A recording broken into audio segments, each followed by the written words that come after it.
जय हिंद। स्वागत है आपका इंडियन न्यूज़ एनालिसिस के एक नए एपिसोड में। आज के अपने इस वीडियो में हम बात करेंगे मलेशियन एयरफोर्स के उस टेंडर के बारे में जिसको लेकर के अब अटकलें ये लगाई जा रही हैं कि भारत का लाइट कॉम्बैट एयरक्राफ्ट कैसे इस टेंडर को जीत सकता है। और इस समय एकमात्र ही कॉम्पिटिटर ऐसा बचा है जिसको भारत को हराना बाकी है। लेकिन उसके पहले हम बात करेंगे मलेशिया की नीड्स के बारे में कि आखिरकार मलेशिया की नीड क्या है और मलेशिया का जो टेंडर है ये लगातार डिले क्यों हो रहा है, और क्या तुर्की का हुरजेट भारत के लाइट कॉम्बैट एयरक्राफ्ट को इस रेस से बाहर करने की ताकत रखता है। इसके बारे में भी हम बात करेंगे। दोस्तों, यहाँ पर एक अपडेट सामने आई है जहाँ पर यह बताया जा रहा है कि अगले वर्ष जून तक मलेशिया इस विषय में एक बड़ा निर्णय ले सकता है कि उसकी वायुसेना में आने वाले भविष्य में कौन से जहाज कार्यरत होंगे। यहाँ पर टोटल 6 बिडर्स हैं जिन्होंने इस टेंडर का जवाब दिया है और मलेशिया ने उनको रिकॉग्नाइज भी किया है। लेकिन अभी यहाँ पर जो प्रबल दावेदार माना जा रहा है वो तुर्किश एरोस्पेस इंडस्ट्री और हिंदुस्तान एरोनॉटिक्स लिमिटेड को ही माना जा रहा है। और कहा जा रहा है कि जो मुख्य लड़ाई है अब इन्हीं दो संस्थानों के बीच में होगी, ऐसा रिपोर्ट्स दावा कर रही हैं। मलेशियन गवर्नमेंट ने भी हाल ही में ये अनाउंस किया था कि जो 6 बिडर्स सेलेक्ट किए गए हैं उनके सामने अब मलेशिया अपने रिक्वायरमेंट्स को रखेगा कि मलेशिया को कैसे कैसे जहाज़ों की ज़रूरत है। हालांकि इस पे हमने एक वीडियो बनाई थी जहां पर हमने मलेशिया के रिक्वायरमेंट्स की चर्चा आपसे की थी, तो यहाँ पर हम मान के चलते हैं कि आपने वो वीडियो देख ली होगी। लेकिन फिर भी आइए जान लेते हैं मोटा मोटा कि मलेशिया चाहता क्या है। दोस्तों, मलेशिया इस समय चीन की घुसपैठ से काफ़ी परेशान है और टेंडर भी मलेशिया ने तब जारी किया था चीन के पीएलए एयरफोर्स के कुछ विमान जो थे वो मलेशिया के वायु सीमा में दाखिल हुए थे। और उसके बाद मलेशिया ने आनन फानन में एक आरएफआई रिलीज करके फाइटर जेट खरीदने की बात कही थी। अब अगर शुरुआत में हम प्रबल दावेदारों की बात करें तो वहां पर भारत का लाइट कॉम्बैट एयरक्राफ्ट था जिसको हिंदुस्तान एरोनॉटिक्स लिमिटेड बनाती है। इसके अलावा शुरुआत में रशिया का मिग-35, चाइना का L-15, कोरिया का FA-50 और इटली के लियोनार्डो का M346 एयरक्राफ्ट शामिल था। और बाद में कहा गया कि इसमें बोइंग का T-7 रेड हॉक और रशिया का याक 130 एयरक्राफ्ट भी शामिल था। लेकिन हाल ही में कुछ रिपोर्ट सामने आई हैं और मलेशिया की मीडिया में यह दावा किया जा रहा है कि JF-17 थंडर, याक 130 और अमेरिका का T-7 रेड हॉक इस कंपटीशन से बाहर हो चुके हैं, यानी अब वो इसका हिस्सा नहीं है। और इस प्रकार अगर देखा जाए तो मलेशिया अपने पुराने हाक 108 और हाक 208 फाइटर जेट्स को रिप्लेस करना चाहता है।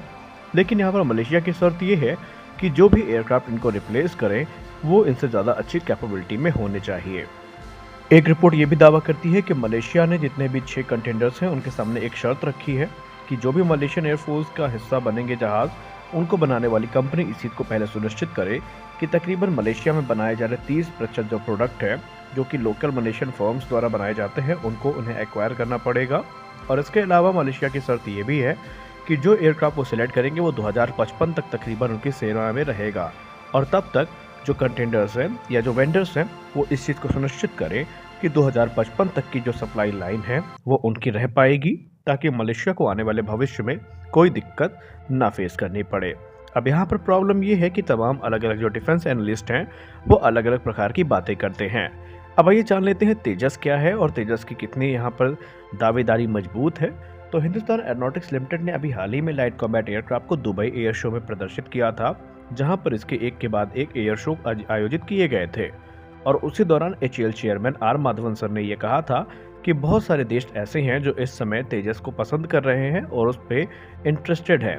और उन्होंने ये भी कहा था कि मलेशिया के जो डेलीगेशन है उसने तेजस का दौरा किया है और वो इसको लेकर के काफ़ी ज़्यादा उत्साहित है और सेटिस्फाई भी हैं। और उन्होंने ये भी कहा था कि जो इसके दूसरे राइवल एयरक्राफ्ट हैं वो इसके टक्कर के नहीं हैं, क्योंकि इसमें भारत ने अपनी पूरी जी जान से कुछ ऐसी टेक्नोलॉजी भी इंटीग्रेट की है जो कि अभी तक किसी भी दूसरे कंटेंडर के पास नहीं है।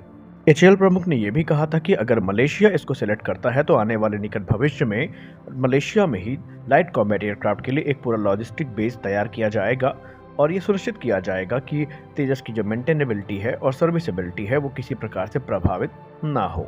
उन्होंने साफ साफ नाम लेकर के बताया कि मलेशिया, अर्जेंटीना और इजिप्ट जैसे जो देश हैं इस समय तेजस को लेकर के इंटरेस्टेड हैं और उन्होंने सामने से आकर के अपना जो इंटरेस्ट है वो जाहिर भी किया है।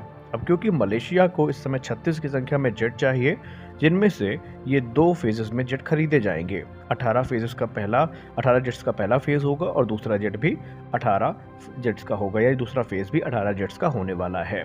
भारत ने अपना मार्क 1 वेरिएंट जो है, या मार्क 1A वेरिएंट आप कह सकते हैं, उसको ऑफर किया है और इसमें भारत एक इनहैंस रेडार और अच्छा इलेक्ट्रॉनिक वॉरफेयर सूट इंटीग्रेट करके मलेशिया को देगा।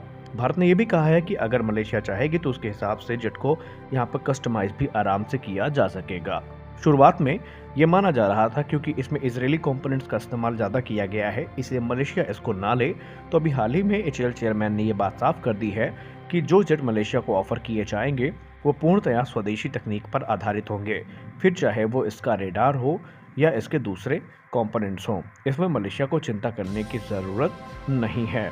तेजस के प्राइस को लेकर के भी कुछ अपडेट सामने आई हैं। बताया जा रहा है कि मलेशिया जो 18 जेट खरीदेगी उनकी लागत तकरीबन $900 मिलियन के आसपास होने वाली है, यानी एक तेजस तकरीबन $50 मिलियन के आसपास होगा। और यहाँ पर यह भी कहा जा रहा है कि जो वेपन पैकेज है वो इसमें शामिल नहीं है, यानी कस्टमाइजेशन और वेपन पैकेज के लिए मलेशिया को अलग से पे करना पड़ेगा। भारत के लाइट कॉम्बैट एयरक्राफ्ट ने अपनी कई मरतबा जो कैपेबिलिटी है वो डेमोन्स्ट्रेट की है, चाहे वो 2016 का बहरीन एयरफोर्स या एयर शो हो, या फिर अभी हाल ही में जो आयोजित किया गया है दुबई में एयर शो। यहाँ पर तेजस ने अपना करतब दिखाया है और तेजस ने ये बताया है कि कैसे वो दूसरे अपने ही जो ग्रुप के एयरक्राफ्ट है या अपने ही कैटेगरी के एयरक्राफ्ट है उनसे ज़्यादा आधुनिक है। भारत ने यह भी कहा है, या हम यूँ कह लें कि एचएएल के चेयरमैन ने यह भी कहा है कि लॉजिस्टिकल जो बेस है वो सिर्फ मलेशिया में नहीं बनाए जाएंगे, बल्कि वियतनाम, इंडोनेशिया और श्रीलंका जैसे जो देश हैं वहाँ पर भी इस्टेब्लिश किए जाएंगे, ताकि उनको किसी प्रकार की दिक्कत ना हो अगर वो लाइट कॉम्बैट एयरक्राफ्ट को सेलेक्ट करते हैं। दोस्तों, लाइट कॉम्बैट एयरक्राफ्ट काफ़ी सोफिस्टिकेटेड एयरक्राफ्ट है और इसमें digital fly by wire control system का इस्तेमाल किया जाता है। इसमें एयर रिफ्यूलिंग प्रोब भी दिया गया है, जिससे कि इसको हवा में ही रिफ्यूल किया जा सकता है। इसमें एक नया ग्लास कॉकपिट इस्तेमाल किया गया है। वही इसका जो नेविगेशन सिस्टम है वो भी पहले से कहीं ज़्यादा इम्प्रूव कर दिया गया है। तेजस की अगर हाइट की बात करें तो इसकी हाइट तकरीबन 4.40 मीटर्स की है, वहीं इसकी लेंथ 13.20 मीटर्स की है। इसका जो विंग स्पैन है वो तकरीबन 8.20 मीटर्स का है। वहीं इसकी जो सर्विस सीडिंग है वो 50,000 फीट से ज़्यादा है। ये सुपरसोनिक जेट है, यानी सुपरसोनिक ट्रैवल कर सकता है आसानी से। ये एयर टू एयर और एयर टू ग्राउंड अटैक के साथ साथ नेवल स्ट्राइक करने के लिए भी कैपेबल है, यानी कि इसमें जो हथियार इस्तेमाल किए जाएंगे वो हर प्रकार के मिशंस को एग्जीक्यूट करने की ताकत रखेंगे। वहीं अगर देखा जाए इसके एक्सपोर्ट पोटेंशियल को तो वो काफ़ी अच्छा माना जा रहा है, क्योंकि जैसा पैकेज ये दे रहा है वैसा इसकी कैटेगरी में कोई दूसरा एयरक्राफ्ट नहीं दे रहा है। अब आइए बात कर लेते हैं तुर्की के होर जेट की कि ये कैसा है और कितना ये तेजस को टक्कर दे सकता है। तो दोस्तों, आपको बता दें होर जेट अभी अंडर डेवलपमेंट है और इसके टेस्ट अभी हाल ही में किए जाने हैं। ऐसा माना जा रहा है कि इसका जो ग्राउंड टेस्ट है वो 2022 की शुरुआत में किया जाएगा। वहीं इसकी जो पहली फ्लाइट है वो 2023 में आयोजित की जाएगी। वहीं इसको लेकर के कहा यह भी जाता है कि ये 2025 तक डिलीवर कर दिया जाएगा और 2027 तक इसकी डिलीवरी जो है पूरी कर ली जाएगी। यहाँ पे तुर्किश एयरफोर्स की अगर हम बात करें, लेकिन अभी इसको हम तेजस से कंपेयर नहीं कर सकते क्योंकि ये अंडर डेवलपमेंट है और अभी इसकी पहली उड़ान भी नहीं आयोजित हुई है। और इसी को लेकर के डिफेंस एक्सपर्ट्स ये मानते हैं, क्योंकि अभी जेट अंडर डेवलपमेंट है, इसलिए मलेशिया भी इसको उतना सीरियसली नहीं लेगा जितना वो तेजस को ले सकते हैं। फिलहाल के अपडेट में बस इतना ही। मिलते हैं अपने अगले वीडियो में, तब तक के लिए जय हिंद।